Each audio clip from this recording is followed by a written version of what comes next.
Hello and welcome to the Majlis, the podcast by Radio Free Europe, Radio Liberty, focusing on Central Asia. I am Mohammed Tahir, your host here in Washington, D.C. Political tension between the current and the former presidents in Kyrgyzstan has further escalated this week with the arrest of three most closest allies of former President Atambaev. Though authorities call the detention of these individuals former Prime Minister Isakov, former Mayor of Bishkek Kulmatov, and Member of Parliament Artikbayev a temporary measure, but it's unclear what awaits for them going forward. Their detentions are connected to corruption cases, specifically involving the modernization of the power plant in Bishkek, but the circumstances and the timing of the arrest raises series of questions as they coincide with increasing discussion about stripping Atambaev of his presidential immunity. Now, is it just a pure fight against corruption, or there are bigger issues behind the curtain here? More importantly, what comes next, and where is this power struggle between the current and the former presidents are leading the country? To discuss all this, I am joined by Dr. Medet Tolganov, professor at the American University of Central Asia, Dr. Asel Dolat Keldiba, senior lecturer at the Kyrgyz Turkish University Manas in Kyrgyzstan, and Bruce Pannier, the editor of Radio Free Europe, Radio Liberty's Central Asia blog, Kishlok Owazi. Welcome on board, colleagues. Hi. Thank you. Hi. Very, very nice to have you. So let's start, Medet, with you. What is the latest after the detention of Isakov, Kulmatov, and Artikbayev? Anything new? Yeah, I think that was the latest news, actually, and it's been to some extent awaited because there was this rising tension in regard to this mounting pressure on possible corruption charges. And regarding question, of course, in Kyrgyzstan, in all of that anti-corruption campaign which we had under the previous presidents as well, is whatever corruption quite often may look like as a selective political struggle. Yeah. Asel, about these names, Isakov, Kulmatov, Artikbayev. Yeah. How significant they are, and how significant is their detention? Well, that's very significant because one thing is that Jeenbekov, the current president, was considered as the successor of Atambaev and somebody who would most likely continue his politics. Mm-hmm. And moreover, that by placing Jeenbekov into the presidency, Atambaev might pursue a plan to come back to make a big coming back to politics via electing himself into the parliament and becoming the prime minister. That's why he initiated these big changes in the constitution, basically to make the government, the prime minister, stronger. And he initiated these changes in the late 2015, if I'm not mistaken, just a year or so before his term would end. So back then it was already suspicious. Why would he do that? Although Atambaev kept saying that there is no way he will come back to politics this way, and it's not a second Putin scenario in Kyrgyzstan. And therefore, everybody awaited that Jeenbekov would not be an independent figure, would not be an autonomous president, but would most likely realize Atambaev's politics. And now, therefore, these arrests just show to the society, sends a strong message that he is an independent figure. He is a president, and therefore he is cleaning up the space for himself and for his entourage. So it's a very clear message. Talking of Atambaev, Bruce, so there has been some reaction by him after some time. What was that? What he was saying, and how did you read that message? Well, he came out after Isakov and Kulmatov were detained, and finally just said that in his opinion this was revenge, and they were just going after people that were in his administration. This is a tough one for sure. Obviously with this centers around the failure of the thermal power plant in Bishkek. A lot of money went missing. Someone is responsible for all this money that's been missing. Atambaev, he claimed when he was in that one of his priorities was always to clean up corruption, and I mean he was saying that even after he was out of office that that I did my best to really clean up corruption, and then now they're investigating what happened to all this money that was supposed to go toward this TETS, this thermal power plant, and finding out that a lot of it was stolen, and it seems some of his officials were responsible for some of this or knew something about it, certainly. But from his point of view, if he really did believe that he was doing a good job cleaning up corruption, this has got to be quite a shock to him. And I can see where he would get the idea that maybe they were just out to get him, and they're slowly working their way up the ladder of former officials until they finally get him. That said, it's hard to believe. He said in his statements that there's no way these people could have done this kind of thing because they just didn't have the opportunity. They wouldn't. He would have noticed something before they had done that. So I'm not. It's hard to say exactly where the truth is, but certainly the one thing we know for sure is the money's gone. Someone took it, and of course now we have the former first deputy prime minister Shadiev, who, when it looked like they were going to have some charges against him, he fled the country, which also looks very bad. Yeah, certainly Atambaev is squeezed. So is there anything that he can do about this, Medad? I think if you ask him, it's quite difficult because there are no significant leverages practically he has in his hands at the moment because he's not controlling any law enforcement positions, general prosecutor, GKNB, and so forth. And the only things which perhaps he may have is so-called compromat, whatever he may have negative information about those who are in power now, but seemingly, it's nothing he can do at the moment. And then perhaps he and his team, they realize that at some moments, whatever publicly he may do, quite often can be counterproductive. So there is something as a certain Zugzwang or something, but whatever he does, it may necessarily worsen the situation. And that's, I think, it's a two-sided game at the moment. How far in addition, incoming president may go. If I can just add to that, Sure. is that his own party is just disintegrating in front of our eyes. People are leaving his party, his former fellows are abandoning him.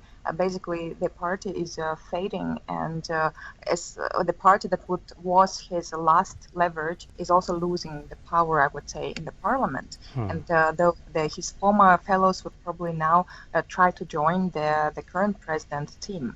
And for Atambaev, I think it's an issue. Is he becomes a liability for the party and for the whole group itself, or as an asset. The future of party is also, in question. The head is Atambaev, and then the actions party is taking appears to be against Atambaev. Kind of very confusing situation there, Bruce. What does the timing of these detentions tell you? Obviously, they had to start somewhere with this investigation and try to figure out, track the trail of where all this money went to. It's not unusual when you're doing something like this that you move up the ladder as you go along, that you start to find out that this official took money, but he was able to do that because this other official either knew about it or was taking money himself or herself and signed off on them doing this. So if you're looking at this from outside, it seems like they're working their way toward Atambaev. Certainly, that his prime minister, his last prime minister, is now detained. The guy that was the mayor of Bishkek for a while when he was there is detained. All kinds of officials that are closely connected to him. So it's kind of hard for a person, as I mentioned, a person that billed himself as a champion in the fight against corruption, to see this and really he's either complicit or he's incompetent, but there doesn't seem to be any other way you can look at this at the moment. And unfortunately for him, his last year in office, he became a very unsympathetic figure to many people in Kyrgyzstan and many people outside Kyrgyzstan.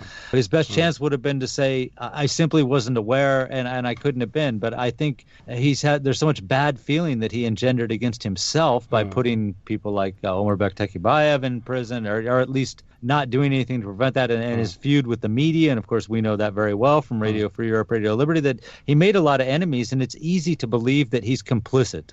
He's not ignorant. He actually knew something about this and just didn't do anything about it. This is the situation Atambaev is in. But on the other side, what Jeenbekov is motivated by. So let's talk a little bit about that. So these arrests are, latest in the ongoing battle between the former and Kyrgyz presidents. But what's at stake here, and why the corruption talk only targets Atambaev's allies? And where is this leading Kyrgyzstan? We will continue Majlis podcast discussing these and many other questions shortly.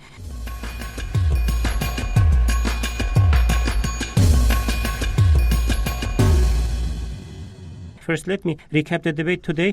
On the Majlis, we are discussing the significance of latest high-level detentions in Kyrgyzstan and its possible implications. Joining me in the discussion are Dr. Medet Toliganov, Department Chair and Professor at the American University of Central Asia. Dr. Esel Dowlat Keldiba is joining us, who's the Senior Lecturer at the Kyrgyz Turkish University, Manas. And Bruce Pannier, the editor of Radio Free Europe, Radio Liberty's Central Asia blog, Kishlock Owazi. I am Mohammed Tahir, host of the Majlis here in Washington, D.C. Welcome back, colleagues. So what is this all about? I mean, what the President Jeenbekov really wants to see happen? You know, when we started seeing the detention in its early days, our understanding was that Jeenbekov wants to push Atambaev out of political scene. And some of our Kyrgyz colleagues also would say on this podcast, President Jeenbekov wants to shut Atambaev up. Didn't he really achieve this goal, Medet? I think for Jeenbekov, maybe there are two, at least, issues, two goals in the whole story. So on one hand, to get a practical control and with key positions which are functionally and importantly belong to the presidential post is over security services. And in that sense, he was able to do that in the few last weeks and months. And the second is to get rid of that image of being Atambaev's puppet. Of course, everyone knows that elections were won mostly and thankfully due to Atambaev's efforts last year. And that image of successorship, of passing the presidential position from Atambaev to Jeenbekov, I think that's something which will damage Jeenbekov's presidency since the start.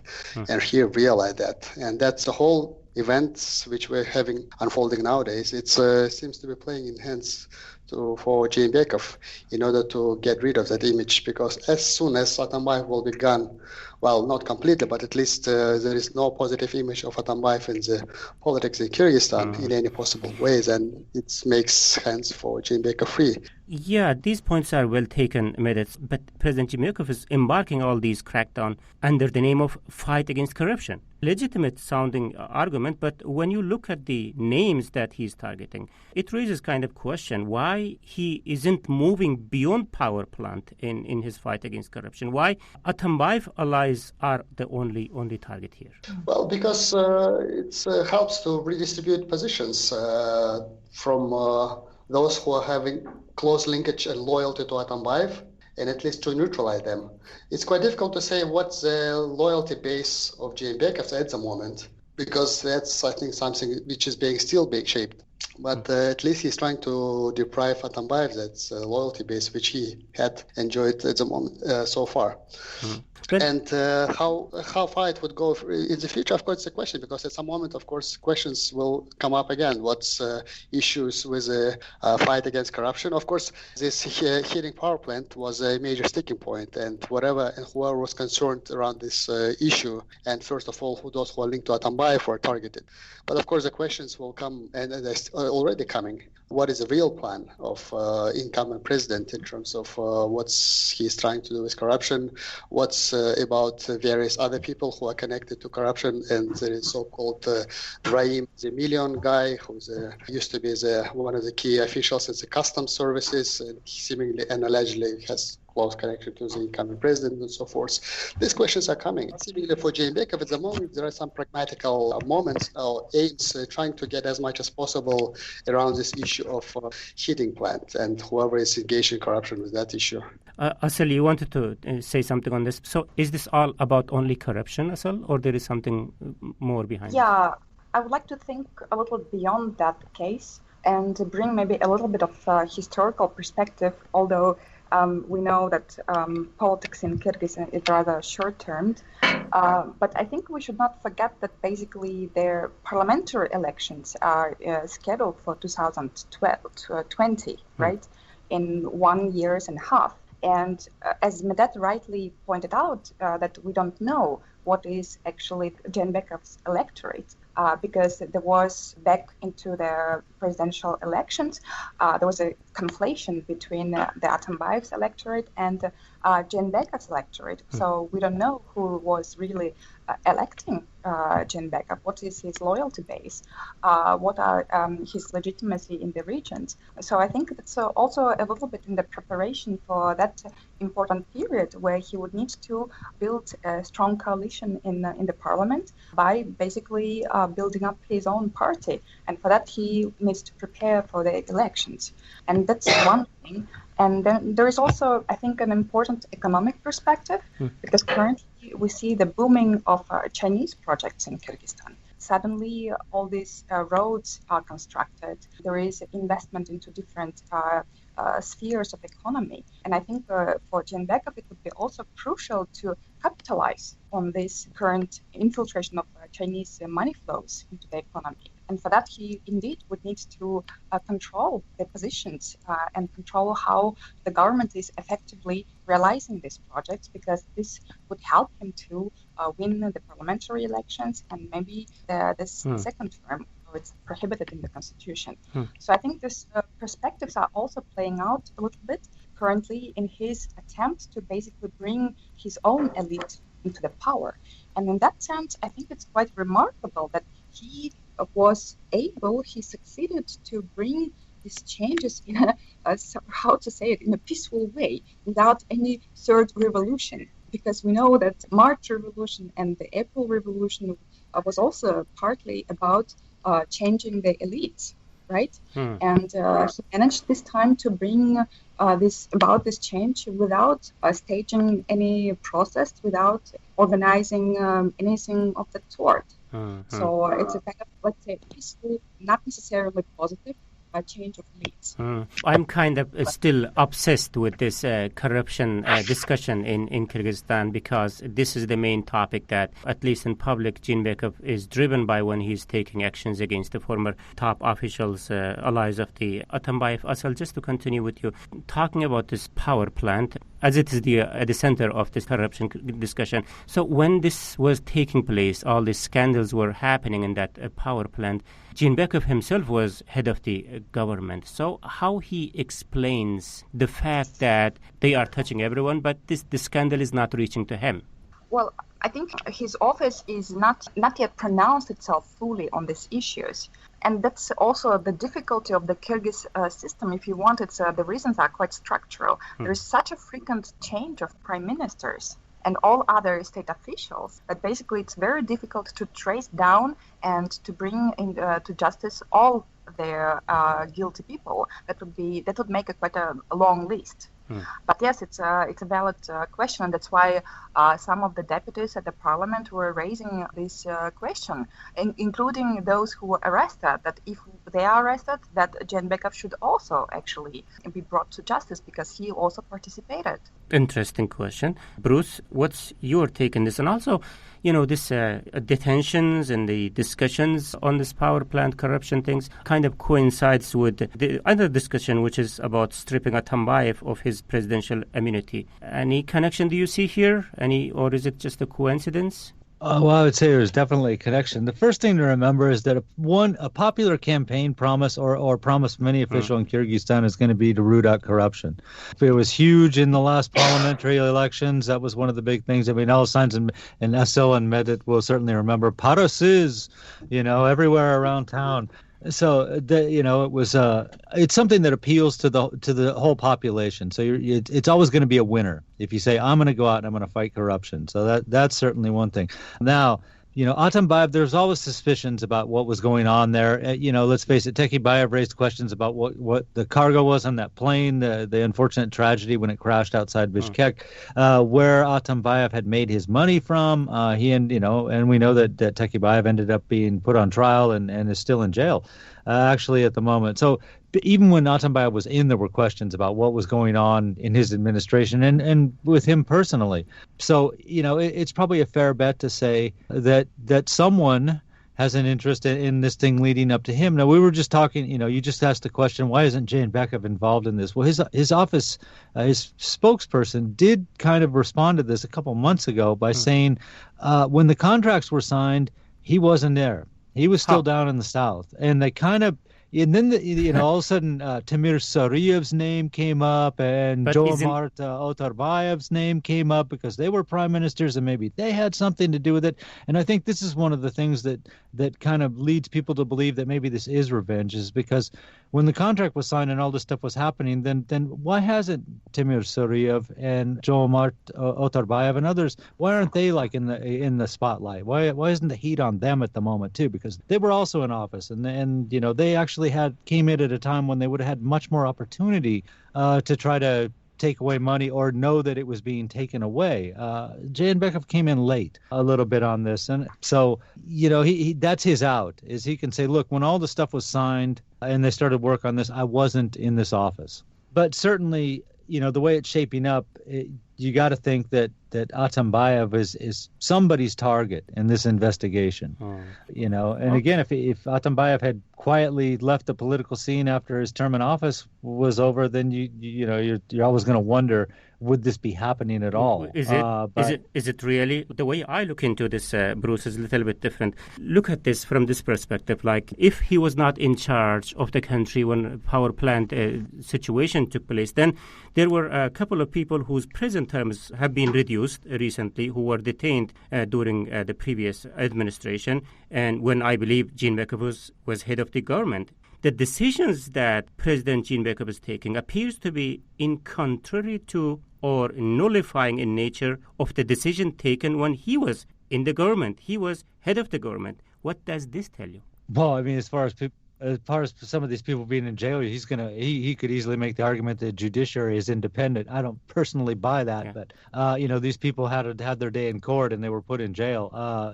How much did he have to do with that during his time when he was prime minister? I don't know. How much did he know about it is a different question. But was he motivated to put them in jail, or were they perceived as political enemies by someone else who was in the government, and he was just a bystander, so to speak, during this process?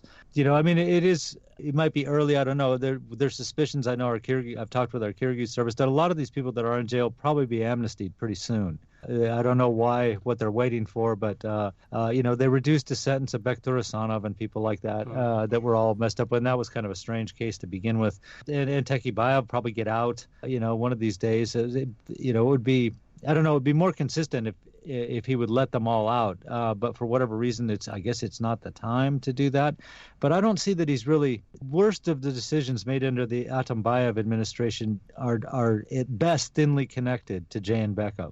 I don't think you can hold him responsible for a lot of this stuff. Again, how much he knew about what was going on is a different question. But was he a participant in it? That's really hard to say. Let me take Meded's point in that. So, some of the decisions that were taken during Atambaev. So, can Jayinbekov say that I wasn't party to that? Yeah, I think it's difficult to be totally not complicit in many things, especially if you take a position of a prime minister. Even though the whole deal, if you're talking about the power heating plant, has happened 4 or 5 prime ministers ago. But then the question, of course, what is the level of political and the other aspect, of course, legal or criminal liability? And then who can start and initiate the process of making someone accountable? Of course, at the moment, the leverage is in Jayinbekov's hands in that sense. And that's what he's trying to drive the whole process, is trying to look at the start of the whole moment of the issue with the TBA, with the power heating plant, that Prime Minister Isakov, he is held accountable, seemingly allegedly, because he was the head of the foreign policy department in the presidential administration, and allegedly he was driving the whole deal towards this Chinese company and so forth and so forth. By that, leaving clean those who are like in between other prime ministers, including Jayinbekov. And in that sense, of course, it doesn't help him not totally get rid away of questions, because people somehow have still questions in their mind. And expectations about the whole campaign, it's something which is an issue, and as a subject is and how to manage is still being, I think, approached, including by presidential administration. And seemingly the strategy is trying to drive it towards the start of the whole process. And the same comes not only about the heating plant. There is also ongoing scandal with the History Museum. This extravaganza exhibitions, which is considered to be by public largely as inappropriate and so forth, and who started all of that and so forth. So I think in all these kind of moments of corruption-related issues, there is a strategy trying to drive away, of course, attention from yourself. But it's understandable because everyone and any president was doing that in the past, and Jebek does the same. But how well he can manage to get attention from himself, it's still a question we have to see how successful that would be.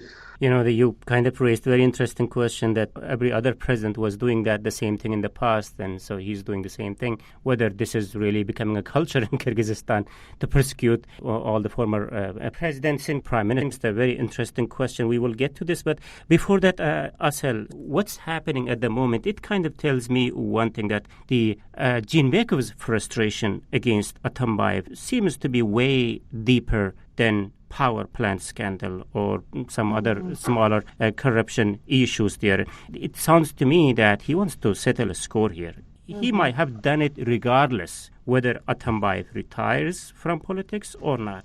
It appears to me he's very angry about something which is connected to his past with Atambaev. Yeah, I was asking myself this question as well. What could have forced Jeenbekov to act this way? Yeah. Taking into consideration that his victory was not just partly, but I don't know, maybe fully owned to Atambaev. So I think that this threshold, this important moment of when they fell out with each other, maybe happened when Atambaev would simply not leave the politics after Jeenbekov election, but would continue commenting on his decisions, would continue being present heavily in the public life by, again, this involvement into the SDPK party and stuff like that. So I think this should be something that happened there at this level, at this moment, where Jeenbekov simply was probably hurt that Atambaev is not respecting him as a legitimate new president of the country. And although Jeenbekov has a very reserved character in public, but maybe this is how he's taking the revenge. It's a kind of, we don't know for sure. It's just some speculations that we're trying to guess here in order to explain why indeed there is this kind of anger. I think these actions are motivated by the anger. So what is your take, Medit or Bruce? Does it sound like a revenge to you guys? Well, from my point of view, I agree with Asel that it's maybe not necessarily maybe the revenge to something which happens in the past, but maybe the way by now ex-president Atambaev treats the incoming president, that's something which seems to be inappropriate, not only publicly, but for Jeenbekov personally. Even in that notorious spring SDPK convention meeting and press conference when Atambaev was mentoring the incoming president, saying, well, I can say as an older person to the incoming president, so and so, that can look like a bit too much for a person who has been elected, basically, and who is having the highest position, basically, in the country. And in that sense, whatever has been happening in the past, maybe it was neutral, but I think this tonality somehow has been dangerous, not only generally for the functioning president, but also personally to Jeenbekov. Bruce, so in these circumstances, we are talking about revenge, anger about something might have happened in the past and whatever. So in these circumstances, will trial, the court procedures, allegations, would any of them be really legitimate when it's taken in this situation against the people who are accused or who are detained, who might be detained going forward? I think there's going to be some people out there who are always going to believe that that's the case. Clearly, the burden of proof here has never been more important than it is at the moment. If you're going to take some of these people, put Sapar Isakov and some of these other people on trial, you have to have ironclad evidence that people inside Kyrgyzstan and outside Kyrgyzstan are going to believe, before you even want to try anything like that. Otherwise, it really is going to look like it's some kind of political vendetta that's going on here instead. Yeah, we also have to end our discussion today. So where is this struggle, this power struggle, is leading Kyrgyzstan, Asel? Well, good question. But being a little bit pessimistic, I think lately, and already having our past dependency, I don't know if I can be hopeful that this is something more than just revenge and cleaning up the space for maneuvering for the new elite. I would like to hope that this is something more, that this indeed fight against corruption, but for that we would need to see that Jeenbekov and his government are putting in jail many other members of elites who've been notorious for corruption, like, for example, Matreimov, right, who has the nickname of Matreim Million. But for the moment, the selectiveness of this fight against corruption is rather indicative that it's just a mere political fight, elite struggle, and nothing else. Yeah, but that's me being a little pessimistic lately. Yeah, the political fight and struggle. Made the same question to you. So where is this leading the country? Maybe I would remind the audience what was been mentioning today is that it's we not need to forget about this upcoming 2020 parliamentary elections, and that it's 2 years' time. It's already a feasible horizon for someone to think about all events in that perspective as well. And similarly for Jeenbekov, it's a way how to reconfigure the power base and loyalty base, and how to think of himself as a person who can control something in the new parliament after the elections, and how he can rely on SDPK, or what his party power base would be if not SDPK. And something ongoing now, corruption charges seems to be looked as a strategy towards that as well. And another aspect, just a second point, is that he came elected as a winner last year with no clear program, basically. And of course, the anti-corruption campaign, as for any other previous president, seems to be the key point. But seemingly, he is now trying to find his image, because he came unprepared, basically, for the position of the president. And what he's been doing at the moment with this corruption or anti-corruption campaign, so-called, it seems to be maybe for him a way to try to build his own image, what he is as a president. Although, of course, he is not very much outspoken, he is reserved and so forth and so forth. But in terms of practical legacy, if you think about this and in that way, maybe that's what he's trying to look at. And then maybe he's trying to meet two ends together. On one side, to build the power base, on the other side, trying to build his own image as a president in the first year of his presidency. Bruce, let's end the discussion with you. So what do you see? What will come out of this? Well, sooner or later, someone's going to have to answer for what happened at the power plant and some of these other things. It's really up to, I suppose, ultimately Jeenbekov, the way it looks, how high they're willing to go before they do this.